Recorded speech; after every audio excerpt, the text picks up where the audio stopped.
तो दोस्तों हमारे ऑपरेटिंग सिस्टम की इस पूरे की पूरे प्लेलिस्ट में ऑलरेडी हमने कवर कर लिया था कि क्या होते हैं ऑपरेटिंग सिस्टम, क्या होती है ऑपरेटिंग सिस्टम के फंक्शंस, और फिर से हमने बात की थी दोस्तों कि आखिर क्या होता है बैच ऑपरेटिंग सिस्टम। इन वीडियोस को अगर आप कर दिए हो मिस तो चेक करो हमारे डिस्क्रिप्शन को और वहां से लिंक से आप वीडियोस को पा सकते हैं। तो दोस्तों आज की वीडियो में हम बात करने वाले हैं ओएस के सबसे फेमस दो टाइप्स के बारे में, जो कि होता है मल्टी प्रोग्राम्ड और दोस्तों मल्टीटास्किंग।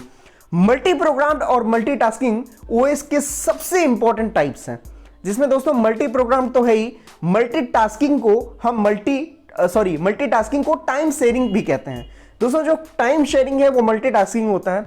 आज बात करते हैं दोस्तों कि आखिर मल्टी प्रोग्राम्ड और मल्टीटास्किंग में डिफरेंस क्या होता है और कौन सा ज्यादा होता है हमारे लिए इंपॉर्टेंट, और क्या होते हैं एडवांटेजेस और डिसएडवांटेजेस इसी मल्टी प्रोग्राम्ड और मल्टीटास्किंग के।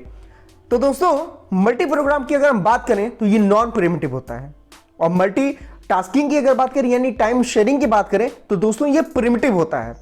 अब दोस्तों आप ऐसे समझो कि हमारे पास P1, P2, P3, P4, P5 5 ऐसे प्रोसेसेस हैं जिन्हें हमें अपने सीपीयू में एग्जीक्यूट कराना है। दोस्तों बेहतर बात हमारे पास ये हो चुकी है कि बैच ऑपरेटिंग सिस्टम के टाइम पे कुछ अलग कहानी थी, बट अभी के टाइम में हमारे पास सीपीयू है जहां पे हम मल्टीपल प्रोसेसेस को, मल्टीपल प्रोग्राम को एक साथ रख सकते हैं। अब इन प्रोग्राम्स को उठा के दोस्तों जब हम सीपीयू में एग्जीक्यूट कराने के लिए जाएंगे तो हमारे पास already maximum amount of processes रखे हुए हैं।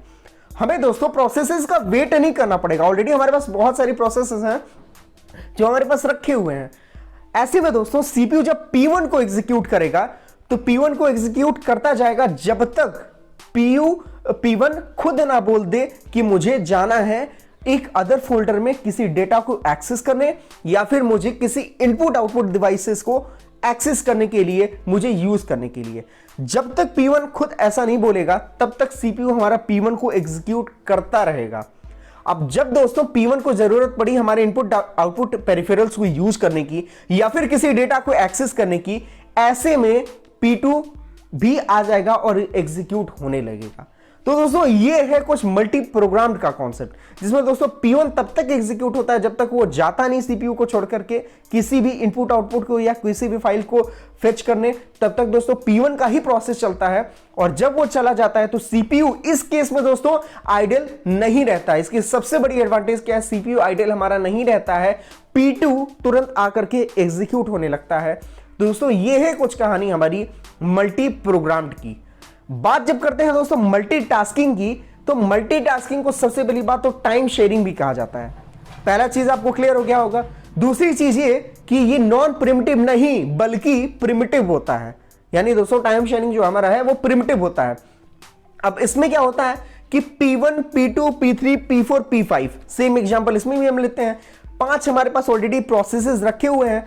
मल्टी प्रोग्राम में दोस्तों क्या होता था कि सीपीयू तब तक P1 को एग्जीक्यूट करता था जब तक P2 खुद छोड़ के भाग नहीं जाता था, यानी किसी डेटा को अगर एक्सेस करना हो तो जाता था निकल के सीपीयू से, किसी आईओ डिवाइस को अगर एक्सेस करना हो तो निकल करके जाता था, लेकिन तब तक सीपीयू P1 को एग्जीक्यूट करता था जब तक P1 खुद नहीं जाता था, और जब वो जाता था तो सीपीयू आइडल नहीं बैठता था बल्कि P2 प्रोसेस आ जाता था। टाइम शेयरिंग में यह कॉन्सेप्ट थोड़ा सा बदल जाता है। टाइम शेयरिंग में एक्चुअली क्या होता है दोस्तों कि अगर हमारे पास 5 प्रोसेसेस रखे हुए हैं तो उन 5 प्रोसेसेस में पांचों प्रोसेस को हमारा सीपीयू एक साथ एग्जीक्यूट करेगा। एक साथ एग्जीक्यूट करने का मतलब अगर पांचों P1, P2, P3, P4, P5 अगर मान लीजिए ये लड़के हैं, इनको अगर मैंने मैथ्स का क्वेश्चन 10 करने के लिए दिया है तो सीपीयू का काम क्या है, उन मैथ्स के क्वेश्चंस को चेक करना। तो सीपीयू क्या करेगा, 2 क्वेश्चंस पहले सबके चेक करेगा। P1 के भी 2 क्वेश्चन, P2 के भी 2 क्वेश्चन, P3 के भी 2 क्वेश्चन, P4 के भी 2 क्वेश्चन, P5 के भी 2 क्वेश्चन। ऐसा नहीं है कि P1 के पूरे चेक करके ही P2 पे जाएगा। तो इसमें क्या है दोस्तों, इसकी बेनिफिट क्या होती है, सबसे पहले बेनिफिट तो ये होती है कि सीपीयू इस केस में भी आइडल नहीं बैठता है, पहली चीज। दूसरी चीज ये दोस्तों कि सीपीयू आइडल नहीं होता है और साथ में सबको इक्वल रिस्पॉन्स टाइम देता है। ऐसा दोस्तों मल्टी प्रोग्राम में नहीं था। मल्टी प्रोग्राम में एक पूरा टास्क कंप्लीट एग्जीक्यूट होने के बाद दूसरे टास्क पे हम आते थे, लेकिन दोस्तों मल्टीटास्किंग या फिर टाइम शेयरिंग के कॉन्सेप्ट में सबको इक्वल रिस्पॉन्स टाइम मिलता है, जिससे कि सारे प्रोसेसेस के काम एक साथ एग्जीक्यूट होते हैं। दोस्तों छोटा सा मैं रिवीजन दोबारा करा देता हूं कि जो मल्टी प्रोग्राम्ड होता है वो प्रिमिटिव होता है, मल्टीटास्किंग नॉन प्रिमिटिव होता है। मल्टी प्रोग्राम में हम एक काम को तब तक करते हैं जब तक वो खुद काम बाहर निकल के P1 हमारा बाहर नहीं जाता है, फिर हम P2 को एक्सेस करते हैं। CPU आइडल मल्टी प्रोग्राम में भी नहीं रहता है, टाइम शेयरिंग में भी नहीं रहता है। टाइम शेयरिंग में सिर्फ इतना है कि सारे जितने भी प्रोसेस हैं सबको इक्वल रिस्पॉन्स टाइम मिलता है। तो आई होप दोस्तों ये बहुत टफ कॉन्सेप्ट है, बहुत कंफ्यूजिंग कॉन्सेप्ट है। टफ तो बिल्कुल नहीं है, कंफ्यूजिंग कॉन्सेप्ट है। बहुत लोग इसमें कंफ्यूज हो जाते हैं कि आखिर मल्टी प्रोग्राम क्या है, मल्टीटास्किंग क्या है।